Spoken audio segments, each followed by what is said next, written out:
تو غزل نمبر 3 جو ہے وہ اس کے شاعر ہیں مرزا اسد اللہ خان غالب، جس کی تصنیف جہاں سے یہ غزل لی گئی وہ ہے دیوان غالب۔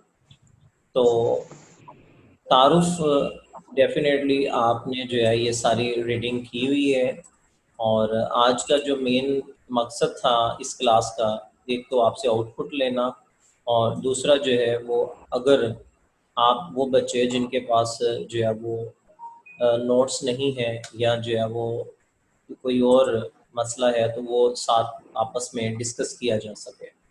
تو بہرحال یہ ہم مختصراً میں آپ کو شعر نمبر 1 اس کی تشریح اور اس کے بعد جو ہے وہ ہم اس کے مشقی سوالوں کے جوابات کی طرف جو ہے وہ چلیں گے۔ تو شعر نمبر 1 جو ہے وہ ہے: دل ناداں تجھے ہوا کیا ہے، آخر اس درد کی دوا کیا ہے۔ دل ناداں تجھے ہوا کیا ہے، آخر اس درد کی دوا کیا ہے۔ اب اس میں ایک چیز آپ کو بتاتا جاؤں کہ یہ غزل کا مطلع ہے۔ غزل کے پہلے شعر کو مطلع کہتے ہیں، اور اس کی نشانی یہ ہوتی ہے کہ دونوں مصرے ہم قافیہ و ہم ردیف ہوتے ہیں۔ اب اس پہ اگر غور کریں تو یہ جو ہوا اور دعا، یہ جو لفظ ہیں یہ دونوں ایک جیسی آواز والے ہیں، ہم ان کو ہم قافیہ الفاظ کہہ سکتے ہیں۔ اسی طرح قافیے کے بعد آنے والے الفاظ جو ایک جیسے ہوں ان کو ردیف کہتے ہیں۔ تو یہ میں نے ہائی لائٹ کیا، یہ ردیف ہے۔ اس غزل میں آنے والے چند مشکل الفاظ اور ان کے معنی اگر آپ نے دیکھے ہوں یہاں پر، تو بیزار کا معنی ہوتا ہے ناخوش یا ناراض۔ ماجرا یہاں پر لفظ آئے گا، اس کا معنی ہے معاملہ۔ مشاق شوق رکھنے والا۔ دل ناداں نہ سمجھ دل، جیسا کہ اس میں استعمال بھی ہوا۔ مدعا مقصد یا مراد خواہش، غرض یا مرضی۔ نثار کرنا قربان کرنا۔ تو مرزا غالب کی یہ غزل جو ہے وہ بہت ہی مشہور غزل ہے، اور آپ نے جب تشریح لکھنی ہے تو اس کا طریقہ جو ہے جیسے کہ پہلے بھی آپ کو بتایا جا چکا ہے، صنف کا تعین اور غزل شاعر کا نام۔ یہ لکھنے کے بعد آپ نے لکھنا ہے مفہوم۔ تو اس شعر کا مفہوم جو بنتا ہے بڑا سمپل سا سادہ سا کہ اے میرے نا سمجھ دل تجھے کیا ہو گیا ہے، اور تیرے درد کی دوا کیا ہو سکتی ہے۔ تو شاعر اپنے محبوب سے اس چیز کو پوچھ رہا ہے کہ اے میرے دل تجھے کیا ہوا۔ تو تشریح طلب اس شعر کے اندر جو ہے وہ شاعر کہتا ہے کہ جب انسان کے دل میں عشق و محبت کا جذبہ جنم لیتا ہے تو انسان کی کیفیت بدل جاتی ہے، اور اس پر ہر وقت بے چینی اور بے قراری کا غلبہ رہتا ہے۔ غالب کی کیفیت بھی کچھ ایسی ہی ہے، اس لیے وہ اپنے نادان دل کو کہتا ہے کہ تو نے محبت کا روگ پا لیا، اور یہ ایسا روگ ہے کہ جس کا علاج نہیں ہے۔ غالب اپنے دل کی بے چینی پر پریشان ہیں اور اپنے دل کو ملامت کرتے ہیں کہ اے نادان دل تجھے کیا ہوا ہے، تیرے تڑپنے کی وجہ کیا ہے، ہوش کر باز آ، یعنی کہ اے دل ناداں تو اپنی تڑپ سے باز نہ آیا تو اس بے قراری کو کیسے قرار نصیب ہوگا۔ شاعر اپنے دل کی حالت سے اچھی طرح واقف ہے اور سوال کے پردے میں اسے ملامت کر رہا ہے اصل میں، یعنی کہ اس کو پتہ ہے کہ اس کا دل جو ہے وہ ایسا کیوں ہوا، لیکن وہ اپنے محبوب سے سوال کر کر اس کو ملامت اس کو کر رہا ہے، اس کو شرمندہ کر رہا ہے کہ جس درد میں تو مبتلا ہے اس کی دوا کہیں نہیں ہے۔ تو غالب نے اسی کیفیت کا اظہار ایک اور جگہ پہ کچھ یوں کیا تھا۔ تو آپ نے یہ علامت شعر لگا کر اس کے بعد مارکر سے یہ شعر لکھنا ہے کہ درد ہو دل میں دوا کیجئے، درد ہو دل میں دوا کیجئے، دل ہی جب درد ہو تو کیا کیجئے۔ تو اسی طرح جیسا کہ میں نے آپ کو کلاس میں بھی بتایا تھا کہ آپ اس میں مزید بھی اضافہ کر سکتے ہیں، لیکن چونکہ امتحان کے اندر یہ 2 نمبر کی تشریح آتی ہے تو آپ نے تقریباً اتنی ہی تشریح یا اس میں 2 لائنوں کا اضافہ بھی اپنے پاس سے بھی لکھ سکتے ہیں. تو یہ میں نے آپ کے سامنے ایک شعر اور تشریح جو ہے وہ پڑھی ہے. اسی طرح پچھلے 2 دن سے جو آپ کو کام مل رہا تھا وہ شعر نمبر 1 اور 3 اور 4 تھا. اگلے دن جو ہے وہ 5واں 6واں اور 7واں شعر جو ہے میں نے آپ کو کل دیا تھا. اور آج جو ہے وہ اس کے مشقی سوالات بات کرنی تھی. تو یہ میں نے سٹارٹنگ میں جو ہے وہ آپ کو ایک شعر پڑھ دیا تاکہ آپ لوگوں کو مزید کوئی ذہن میں کوئی سوال ہو تو آپ پوچھ سکتے ہیں یا پھر ہم آگے چلیں گے. اچھا، تو اگلا حصہ جو ہے وہ ہے کثیر الانتخابی سوالات پہ مشتمل ہے، یعنی کہ جسے انگلش میں ایم سی کیوز کہتے ہیں. تو اس آپ کے اسٹار اردو نوٹس کے اوپر جو ہے وہ تقریباً اس غزل کے بڑے اہم 28 ایم سی کیوز آ رہی اپڈیٹڈ کتاب ہے. اس میں 2019 کے تمام ایم سی کیوز بھی جو ہے وہ شامل ہیں.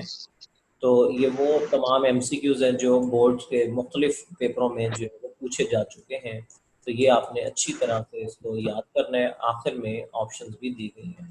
ہم مختصر سوالات کے جوابات کی طرف جو ہے وہ جائیں گے. اس میں بڑے اہم سوالات بھی ہیں جن کی طرف جو ہے وہ میں آپ کو اشارہ بھی کرتا ہوں اور اس کو ہم نے یاد بھی کرنا ہے. تو ہمارا پہلا سوال ہے کہ شاعر کو کن سے وفا کی امید ہے؟ جی علی قمر آپ پڑھیں گے بیٹا، ریڈنگ کریں گے جواب. آپ کو ان سے وفا کی امید ہے جو نہیں جانتے وفا کیا ہے. ویری گڈ، شاباش. تو آپ کے پاس کتاب ہے یا آپ اسکرین سے دیکھ رہے ہیں؟ اسکرین سے دیکھ رہا ہوں، وہ بک پیپر صحیح سمجھ نہیں آتی. ہاں ویری گڈ. چلیں جی. اچھا، چونکہ دھیان بٹ جاتا ہے نا ادھر ادھر، اس لیے میں نے کتاب آپ کے سامنے رکھ لی. تو عبد الرافع آپ پڑھیں گے. شاعر نے کسے ناداں کہا ہے؟ شاعر نے اپنے دل کو نادان کہا ہے. ویری گڈ جی، زبردست. اور آپ طریقہ بھول تو نہیں گئے دونوں؟ وہ جو شارٹ آنسر کویشچن لکھنے ہیں اس کا جز نمبر لکھ کر ہیڈنگ دی جاتی ہے. ٹھیک ہے. تو اگلا جی ایک ایک آپ نے پڑھتے جانا ہے. ٹھیک ہے. سوال نمبر 3 ہے کون مشتاق ہے اور کون بیزار؟ علی قمر. شاعر خود مشتاق ہے اور اس کا محبوب بیزار ہے. ویری گڈ جی، زبردست. اور سوال نمبر 4 ہے درویش کے لب پر کیا صدا ہے؟ جی حافظ صاحب. درویش کے لب پر صدا ہے کہ بھلا کر تیرا بھلا ہوگا. Very good. اور جی اگلا آپ کے پاس ہے بیٹا جی سوال کہ غالب نے مقطع کو کیا غزل کا آخری شعر، اس میں محبوب کو اپنی کیا قیمت بتائی ہے؟ غالب نے مکے میں محبوب کو اپنے بارے میں کہا کہ میں مفت کا مال ہوں. Very good. اور یہ اگلے 2 میں پڑھ دیتا ہوں، اس کے بعد جو ہے وہ پھر آگے ایک چیز جو ہے جو واضح کرنے والی ہے وہ تھوڑا سا آپ کو ایکسپلین بھی کرتا ہوں. تو سوال نمبر 6 ہے اس کے اندر، اور یاد رکھیے گا چونکہ آپ کے بورڈ کے پیپر میں تذکیر و تانیث بھی آتے ہیں جسے مذکر مونث کہتے ہیں.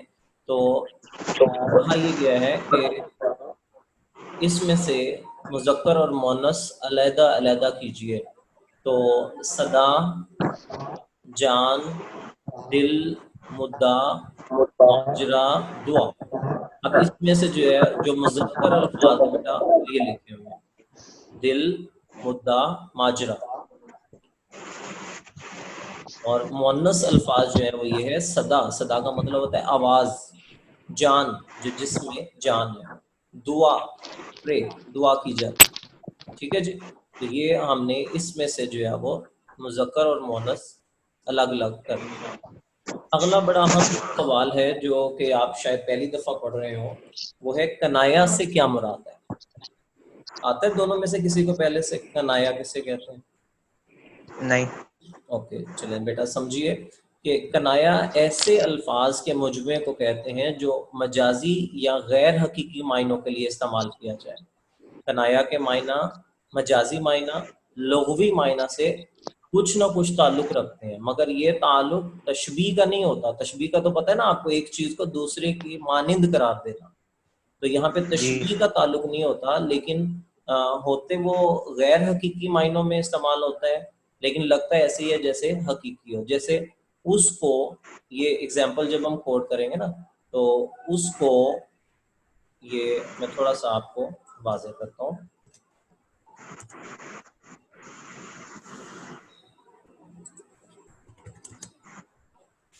ہاں جی، اب یہ آپ کو ایگزامپل نظر آ رہی ہوگی جی. تو اس کو کالے نے کاٹا.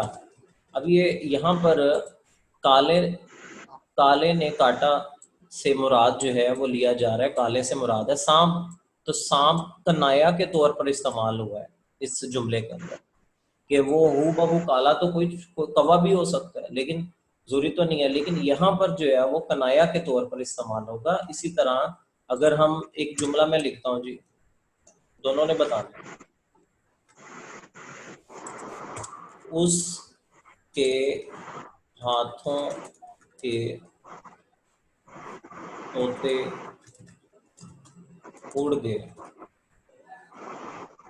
ہاں جی، تو ہاتھوں کے طوطے ہوتے ہیں جی بچوں، نہیں نہ ہوتے.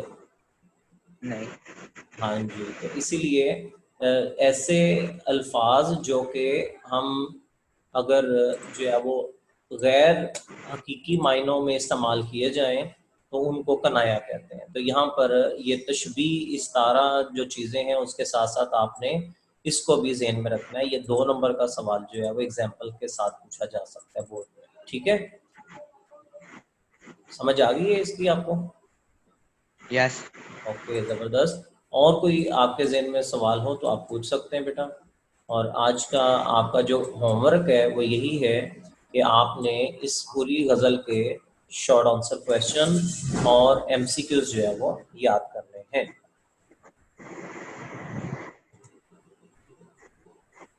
ٹھیک ہے جی.